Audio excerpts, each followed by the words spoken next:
Shirdi Sai Satcharitra, Chapter 23, Yoga and Onion, Shama cured of snake bite, cholera ordinance broken, ordeal of Guru Bhakti, preliminary. In reality, this Jiva, that is the human soul, transcends the three qualities, the Sattva, Rajas, and the Tamas.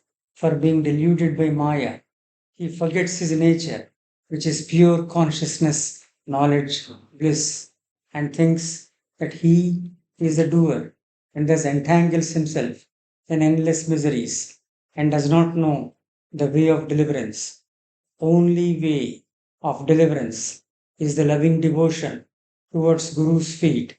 The great player or actor, Lord Sai, has delighted his bhaktas and transformed them into himself. We regard Sai Baba as an incarnation of God for reasons already stated, but he always stated that he was an obedient servant of God. Though an incarnation, he showed people the way to behave satisfactorily and to carry out the duties of their responsible and respective stations in this life. He never emulated others in any way, nor asked others to have something done for him. For him, who saw the God in all movable and immovable things of this world, humility was the virtue. None he disregarded or disrespected, for he saw Narayan in all beings. He never said, I am God, but that he always said he was a humble servant, and he always remembered him and always uttered Allah Malik, that is, God is the sole proprietor or owner.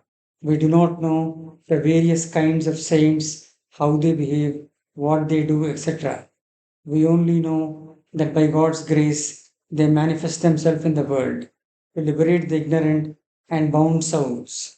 If there be any store of merits in our account, we get a desire or interest in listening to the stories and leelas of the saints, otherwise not.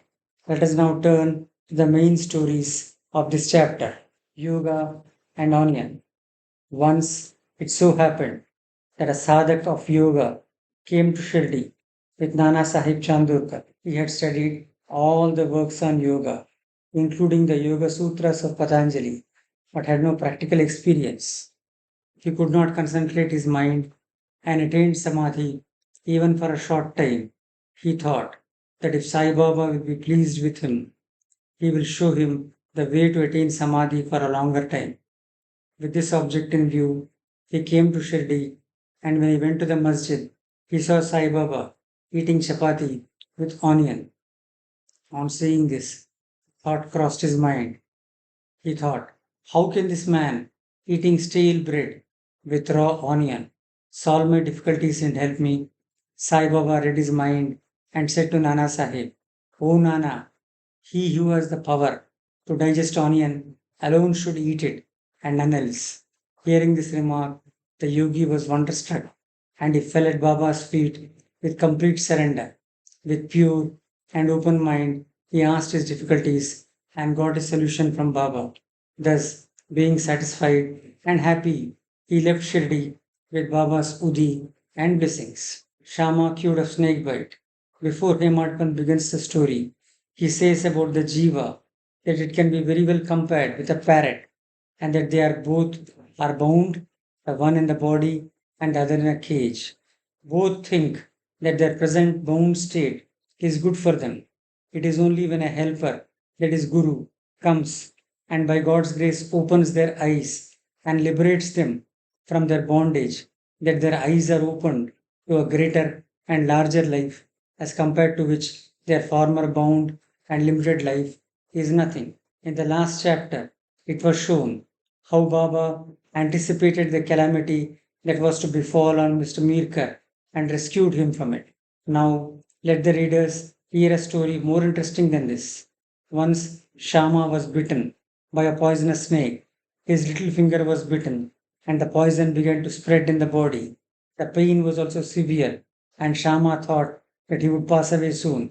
His friends wanted to take him to the god Vithoba, where such cases were often sent, but Shama ran to the masjid to his Vithoba that is Sai Baba.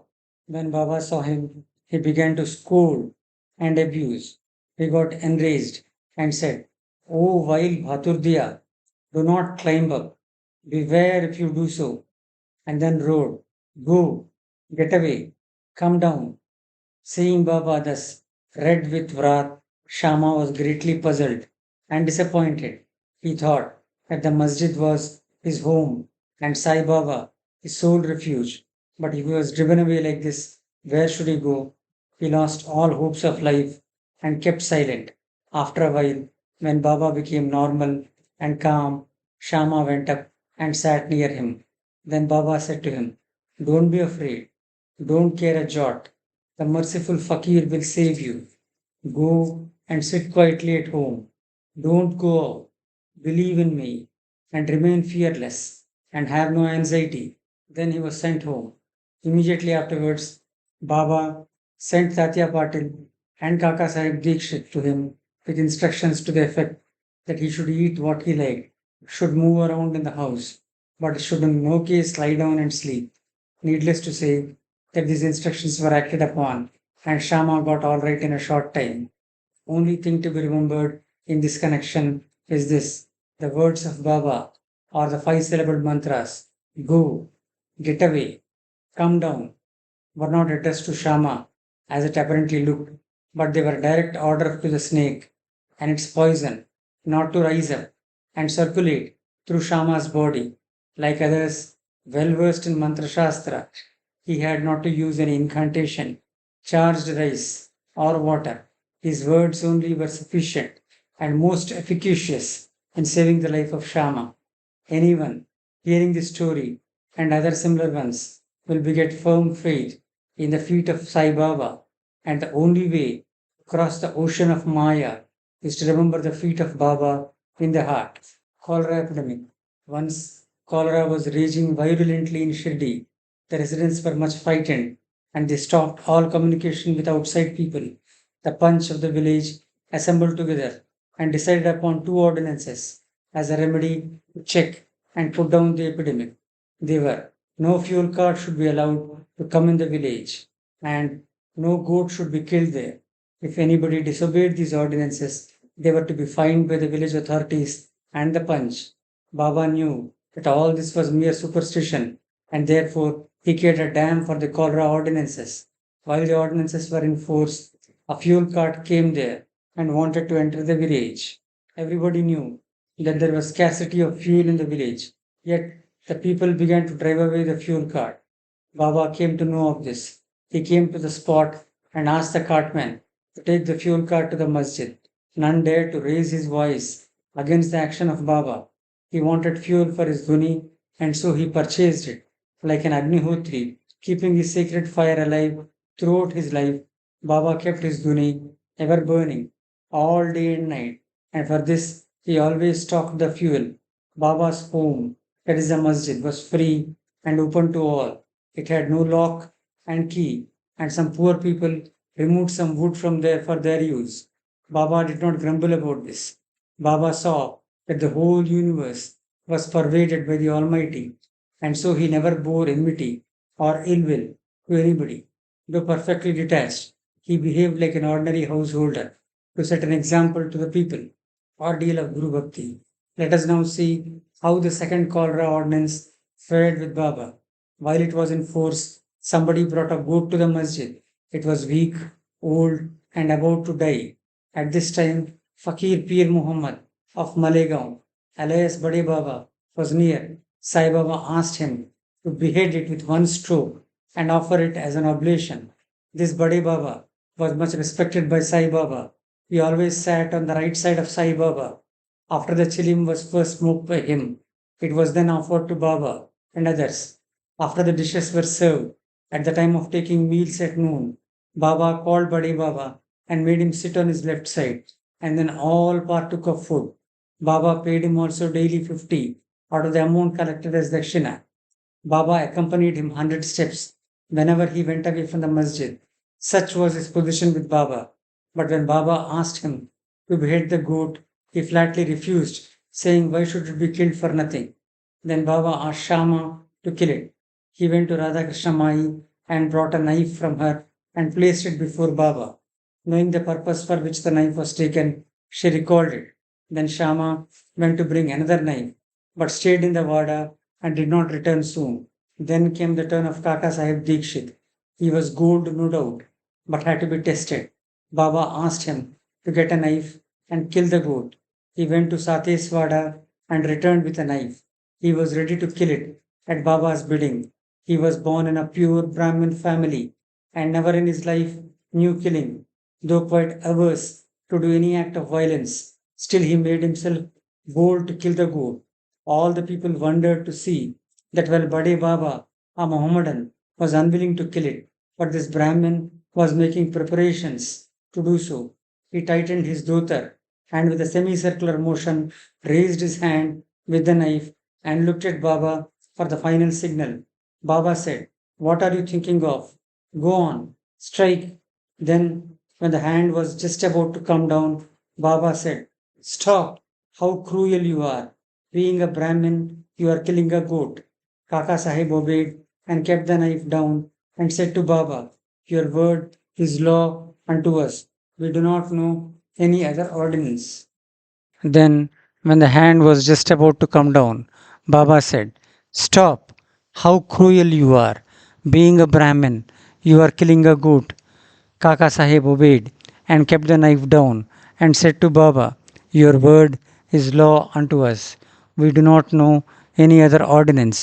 We remember you always, meditate on your form, and obey you day and night. We do not know or consider whether it is right or wrong to kill. We do not want to reason or discuss things, but implicit and prompt compliance with Guru's orders is our duty and dharma." Then Baba said to Kaka Sahib that he would himself do the offering. Then Baba said to Kaka Sahib that he would himself do the offering and killing business. It was settled that the goat should be disposed of near a place called Takia, where fakirs used to sit. Then, when the goat was being taken to that place, it fell dead on the way. Hemad Pant closes the chapter with a classification of disciples. He says they are of three kinds: first, or the best; second, or average; third, or ordinary. The best kind of disciples are those who guess what their gurus want and immediately carry it out and serve them without waiting for an order from them. The average disciples are those who carry out the orders of their masters to a letter without any delay, and the third kind of disciples are those who go on postponing the carrying out of their order and make mistakes at every step. The disciple should have firm faith backed up by intelligence, and if they add patience to these, their spiritual goal will not be distant. Control of breath, ingoing and outgoing, or hatha yoga, or other difficult practices are not at all necessary. When the disciples get the above mentioned qualities, they become ready for further instructions, and the masters then appear and lead them on in their spiritual path to perfection.